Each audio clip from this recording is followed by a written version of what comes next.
Pois é, continuamos falando sobre eleições. Bolsonaro e Lula seguem em busca de alianças. Vamos conversar agora com o governador reeleito de Mato Grosso, Mauro Mendes, que confirmou o apoio ao atual presidente. Governador, boa noite, seja bem-vindo ao Jornal Jovem Pan.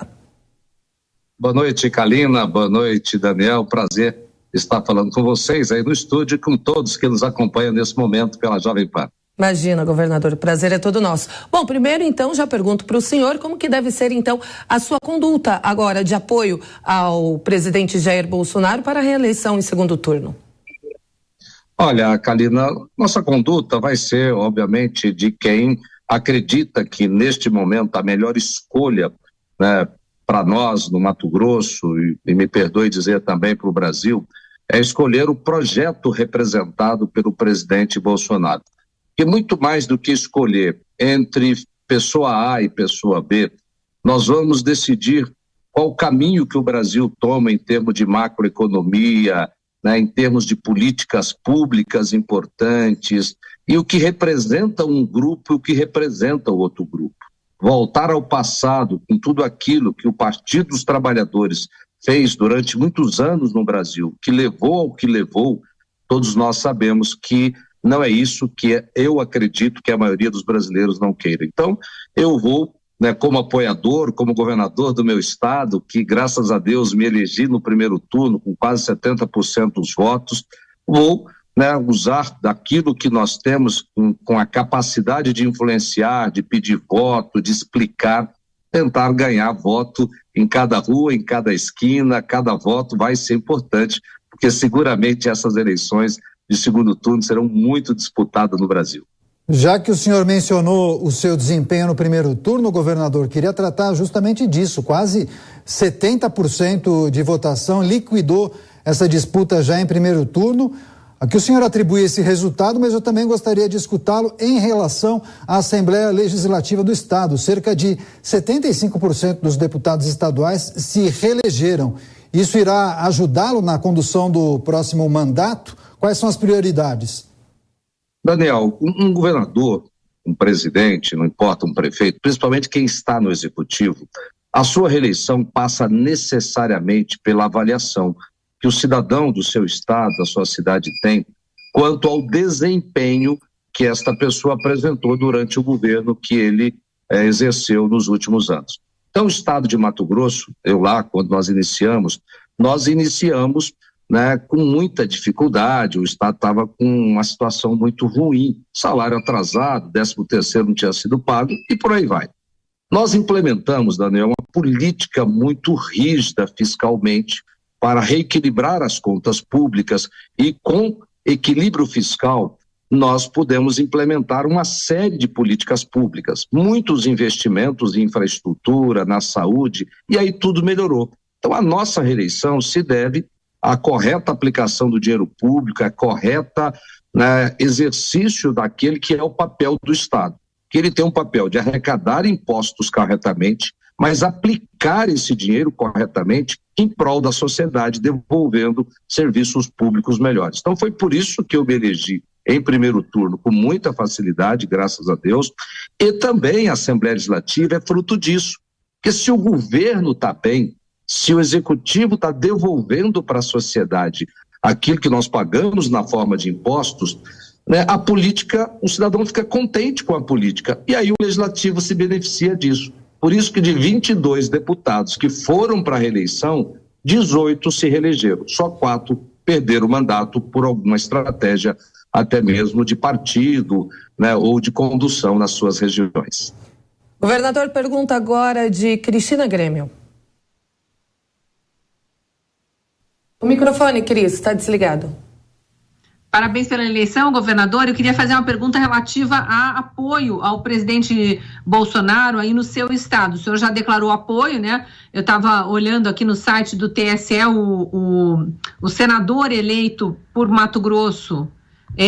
O senhor é do União Brasil, né? E o senador é do PL, que é o mesmo partido do presidente. Então, eu acho que são duas forças políticas aí que vêm em apoio. Mas em relação à abstenção, como foi no estado e se há alguma estratégia específica para tentar convencer esses eleitores que se ausentaram no primeiro turno para que compareçam às urnas no segundo? Cristina, talvez a grande polarização que exista hoje, que provavelmente vai existir nos próximos dias, porque muito mais do que debater sobre Bolsonaro e sobre Lula, né, e ambos têm qualidades, ambos têm as suas características, o Brasil vai escolher entre dois projetos muito distintos. E aí eu quero ser respeitoso, porque a política precisa ser exercida com respeito aos seus adversários, em respeito ao eleitor. E o eleitor brasileiro vai compreender e precisa compreender muito claramente o que representa um, o que representa o outro. Então, no meu estado, a nossa estratégia vai ser fazer um debate muito franco, muito aberto. O presidente Bolsonaro, ele já atingiu 60% no primeiro turno de intenção de votos efetivos, né? E nós vamos agora buscar aumentar isso, né? Para equilibrar outras regiões, para ajudar a equilibrar outras regiões, que nós sabemos que o presidente Lula tem uma vantagem maior.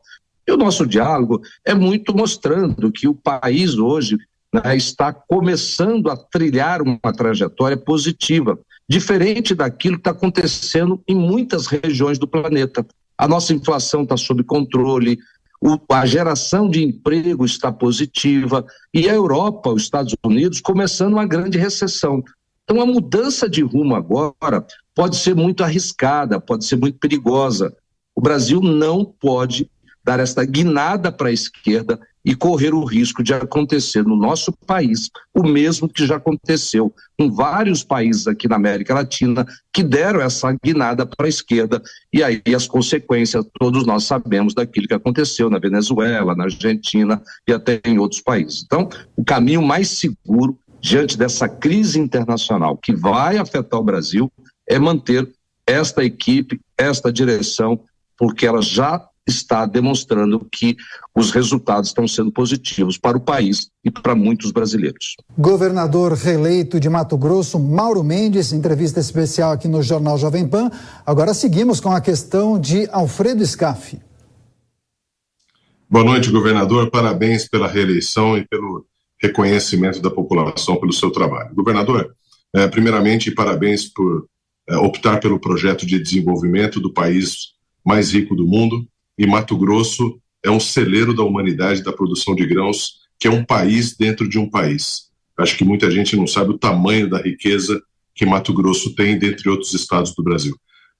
Governador, como é que os seus 140 e poucos prefeitos encaram uma candidatura de uma pessoa que é candidata a presidente desde 1990, e em pleno século XXI, ainda flerta com um movimento invasor de propriedade privada, que, na verdade, a propriedade privada é garantida pela Constituição, é a base da nossa segurança, da nossa produção e da nossa riqueza. Como pode alguém ainda flertar com um movimento que, simplesmente, com a maior naturalidade do mundo, é inimiga do agronegócio e do país, consequentemente?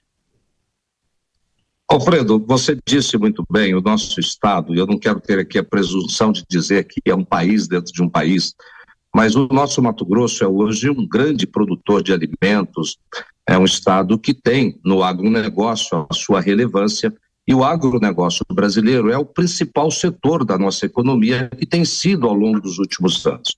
Produzir alimentos é algo extremamente importante para o nosso país. O mundo, a segurança alimentar está talvez nos pilares que vão demandar aí as grandes decisões, que vão sustentar os debates, e a segurança e a insegurança do próprio planeta passa pela segurança alimentar. Então, o nosso país, Brasil, e o nosso Mato Grosso tem uma relevância nesse cenário.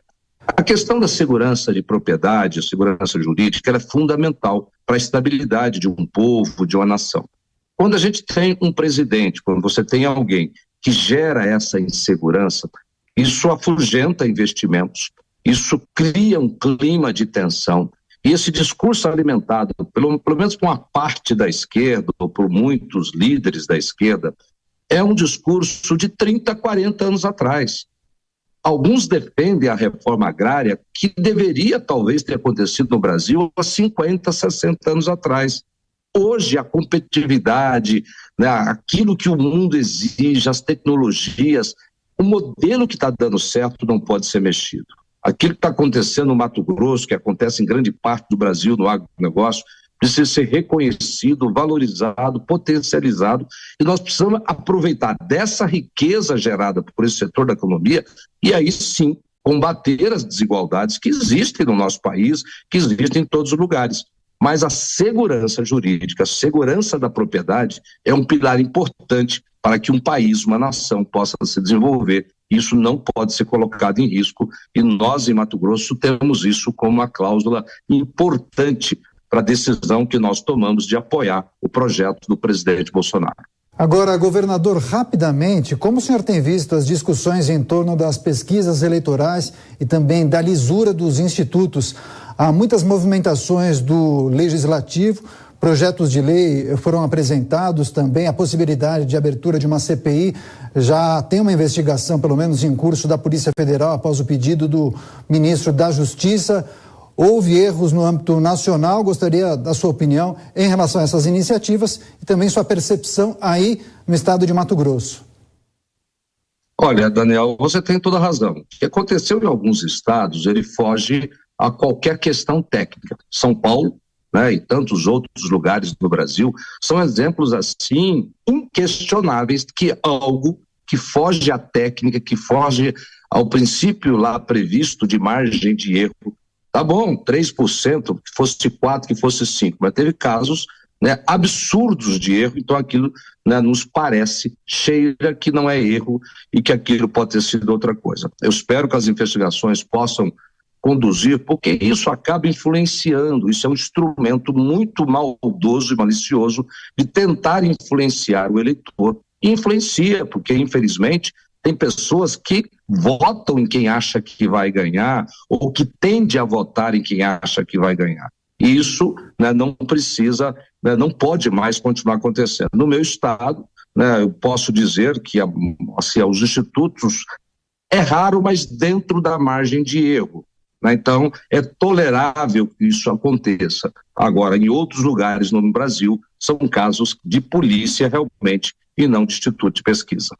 Governador reeleito de Mato Grosso, Mauro Mendes, mais uma vez obrigada pela entrevista. Excelente noite para o senhor. Obrigado, Kalina, obrigado, Daniel, Alfredo e Cristina, e uma boa noite a todos os ouvintes da Jovem Pan. Boa noite, governador.